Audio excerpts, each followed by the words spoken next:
Guadeloupe, célébration de toutes nos belles femmes que nous avons en Guadeloupe par l'artiste, notre invité ce matin, Kérosène. Kérosène, bien bonjour. Salut. Comment ça va? Bien et toi? Très bien. Alors, quand tu as écrit Femme Guadeloupe, est-ce que tu as pensé à quelqu'un en particulier? À toutes les femmes. Alors, avec tous les profils, toutes les... Ouais. Bon, bien avant tout, en premier à ma mère, à mes deux sœurs, mais à toutes nos belles femmes. Elles sont les Chabines, les Négresses, les Indiennes, il y en a trop, elles sont toutes magnifiques. Je trouve nos femmes caribéennes. Alors bon, je suis guadeloupéen, donc j'ai dit Femme Guadeloupe, mais je trouve nos femmes caribéennes super. Superbe. Alors, mon cher Kérosène, chanteur de dancehall, on peut dire aussi rappeur également. Ouais. Tout a commencé à Sainte-Rose. C'est ça. Avec notamment Black Square Crew, si ma mémoire... Black Scare, ouais. Black Scare Crew. Ça veut dire quoi, ça. Black Scare Crew? La peur noire. Et pourquoi la peur noire? Comme ça. C'était que, en fait, je voulais imaginer l'idée que dès qu'on prend le micro, on est les meilleurs et que les autres on la frousse, tout simplement. D'accord. Tout simplement. Et on était jeunes, fougueux. Quel âge à peu près? Waouh, 2002, 16 ans, un truc comme ça. 16 ans. Ouais. Et pourquoi avoir eu envie de, par exemple, de chanter du rap ou de la dancehall? Pourquoi ce style musical-là? Qu'est-ce qui t'a emmené en fait vers ça? C'est ma grande sœur. Ta grande sœur, ouais, elle faisait partie d'un des premiers sound system de la Guadeloupe, Jalawa Sound System. Big up au passage, et les répétitions, certaines des répétitions avaient des fois lieu à la maison. Du coup, j'ai kiffé et ça m'a fait commencer les premiers freestyles vers 6 ans et demi. Du coup, j'ai juste continué. Et tu as déjà chanté avec elle, du coup? Tu répétais avec elle? Comment ça se passait? Alors non, moi j'étais beaucoup trop petit à l'époque, donc j'étais elle t'a montré des techniques? De balbutier les premiers trucs. Ouais. Non, j'ai vraiment appris sur le tas. Et c'est après avec les cousins, donc qui pour le coup étaient là aussi, que j'ai demandé à Big bosser et puis on s'entraînait de notre côté aussi. Mais toi t'écoutais quoi? En marge de la répétition. En marge des répètes? Alors. Comme tous les Antillais, je pensais le dimanche, on était condamnés au compas et au zouk rétro avec la matière qui faisait le ménage. Mais sinon, c'était dancehall. Dancehall, quel artiste? Ouais, jamaïcain. Un peu de tous, puisqu'à cette époque-là, ils avaient des mixtapes, des One Redeem, des comment ça s'appelle, des compiles, des ci, des ça, donc un peu de tous. D'accord. Et puis pour toi, après tu as été connu notamment pour de nombreux clashs avec d'autres artistes, on va pas revenir dessus, mais ça fait partie du game, si on peut dire, ça fait partie du jeu de se tester entre artistes un peu. C'est ça. La musique, c'est comme la vie, hein, on peut pas s'entendre avec tout le monde. Et contrairement aux idées reçues, il n'y a vraiment pas que dans le dancehall que les clashs existent. Les zoukeurs se clashent. Les zoukeurs, en zouk rétro, ils étaient très forts pour ça. En gros cas, il y a du clash dans tous les styles musicaux, en fait. C'est des désaccords entre deux êtres humains. Tout simplement. Et puis c'est en 2002 pour toi que tu t'imposes en tant qu'artiste incontournable du milieu qu'on appelle underground et tu formes, on l'a dit tout à l'heure, ce crew Black Scare. Et ensuite en 2005 tu t'associes à Nicey, Mickey Dengla et Shabba. Ouais, c'est ça. On a formé Russie-là. C'était une suite logique des événements. On se côtoyait, on chantait déjà ensemble depuis le collège.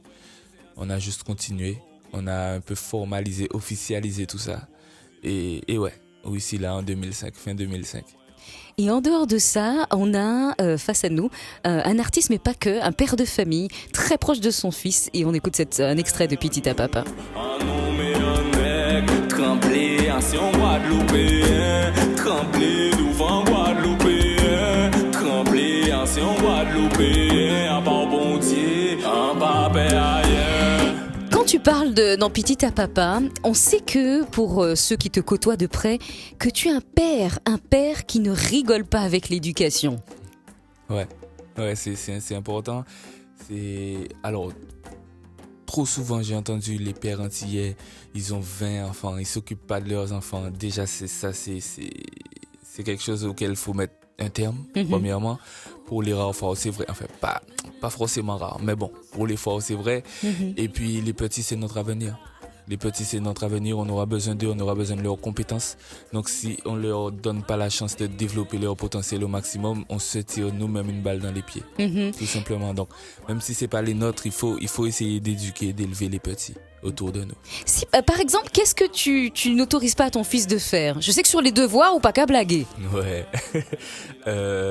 Je sais pas, là en ce moment, c'est les écrans. Il n'y a plus droit parce que déjà, il développait pour moi une espèce d'addiction aux écrans, mais surtout on peut s'amuser autrement. Vaut mieux courir, vaut mieux aller à la rivière, vaut mieux faire tout ça qu'être devant un écran. Il n'a pas le droit d'insulter, malheureusement. Il passe à côté, hein, des fois. Et alors, bien évidemment, je suis pas parfait. Il fait des bêtises, il en fait beaucoup. C'est difficile. Ça fait partie du développement de l'enfant, voilà, également, les bêtises. D'avoir en plus un papa un peu connu à qui on demande des Comment photos tout le temps. il vit ça, justement, le petit? Le Assez fait que tu sois connu et que... difficilement. Il veut aussi être connu. Il veut être tout aussi connu que son père, en fait. Donc, des fois, pour se faire remarquer, il aura tendance à faire des bêtises. J'essaie de lui expliquer qu'il peut se faire remarquer, mais bien. Mais aussi. bien. Donc, c'est un peu compliqué, mais ça va. C'est C'est parfait. un travail de tous les jours. Et c'est important, et ça, et beaucoup de parents le vivent au quotidien, de bosser et de parfaire l'éducation tous les jours. 2013, son premier album sous le label Jutsu, Sky is the Limit. Ouais. 2015, tu sors ton second album, La Geek Irréelle. Et 2017, tu publies ton troisième album, Bipolaire. Pourquoi Bipolaire? Une idée face contre tout le monde, quelque part. C'est Skyzo qui a trouvé le nom.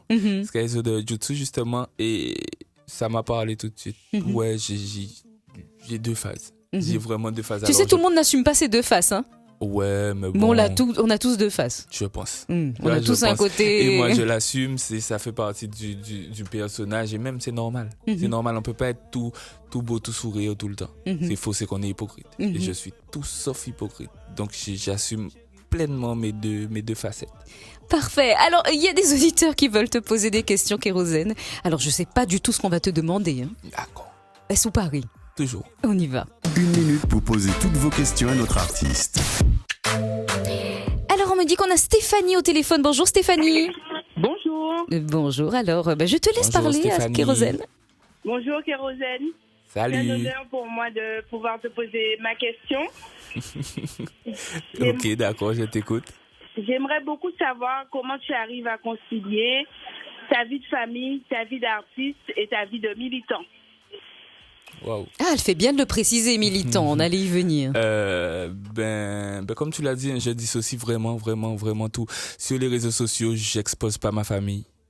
J'expose vraiment pas ma famille, puisque pour moi, malheureusement, hein, les gens des fois sont méchants sur Internet. Et quand ils peuvent pas t'attaquer toi, ben, ils attaquent les membres de ta famille lâchement. Du coup, ma vie privée reste privée. Le fait que je sois un personnage public, ça vient en aucun cas jouer dans ça. Pour moi, par contre, le militantisme, c'est normal. Tout le monde devrait être un minimum militant, vu les conditions dans lesquelles on est, vu ce qu'on vit. Je pense que ne pas se manifester, c'est un peu de la lâcheté. Je pense que laisser faire les choses ou alors s'assurer qu'on ait un minimum de confort pour soi et sa famille, c'est de la lâcheté. Donc, pour moi, ça, c'est normal de mettre ça sur la place publique, bien que peut-être je le fasse un peu trop. Mais non, mais c'est ça. C'est ça. Mais par contre, ma vie privée reste privée, elle m'appartient. Je parle pas de Tu mon postes couple, pas des choses. Je parle pas de ma famille, je parle pas, j'ai jamais montré le visage de mon fils, par exemple. Il y en a pour qui c'est mieux, ça fait plus de likes, ça rend attendrissant, ça rend cool, ça rend sympa, mais pas pour moi. Déjà, je suis un personnage public, j'ai pas imposé ça à mon fils et à ma famille. Et voilà Stéphanie, Oui, il a répondu à ma question. Bon, ben génial. Merci à toi Stéphanie. Merci Stéphanie. C'est moi.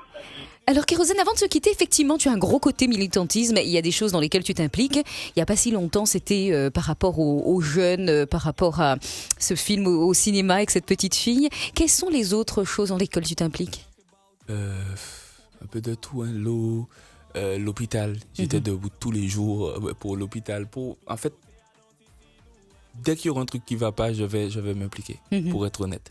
C'est parce que... Tu vas donner de la voix, tu n'auras pas honte, tu te diras pas parce que je suis public, il faut que je fasse attention, je vais pas aller... Mais justement, c'est parce que je suis public qu'il faut que je le fasse. Alors, je comprends les artistes qui, eux, ne le font pas, parce que des fois, ça te fait perdre un contrat par-ci, ça te fait perdre 4-5 000 euros par là. Il y a des gens que tu vas froisser qui vont pas te redemander de venir chanter. Il y aura des trucs qui pourront pas passer parce qu'ils sont vraiment trop engagés. Mais pour moi, avant d'être artiste, on était déjà Guadeloupéens. Il faut prendre conscience d'abord de ça avant d'essayer avant de pervertir l'art. avant tout le dancehall, c'était une musique qui était faite pour dénoncer. Mhm. Si maintenant tout ne devient que strass, que paillettes, qu'on est là pour faire les beaux, ça n'a plus vraiment de sens. Vaut mieux que j'aille travailler. Et voilà. Et tu travailles d'ailleurs, je crois, dans Ouais. l'agriculture. Ouais, à oui, Saint-Ouen. agricole. Mais c'est pour ça que j'ai toujours tenu à travailler. Alors ces jours-ci, j'ai fait une pause pour finir mon 3e album. Mais c'est pour ça que j'ai toujours tenu à avoir une autre activité pour ne pas dépendre à 100% de la musique. Du coup, je peux faire ce que je veux. En tout cas, on retient cette phrase qui est très belle. On est avant tout guadeloupéen avant d'être artiste. Ouais. On va passer à ta chanson préférée à présent. La chanson du jour. Dans C'est la vie. Only pa them we say them know popcorn. Them never know the place I was. People we know the real struggle me feel. Alors, tu as choisi Kérosène, Popcan, Firm and Strong. Pourquoi cette chanson? C'est les paroles, ce qu'ils disent, j'aime bien. Beaucoup de gens font comme s'ils me connaissent, ils savent pas d'où je sors, ils savent pas ce que j'ai vécu.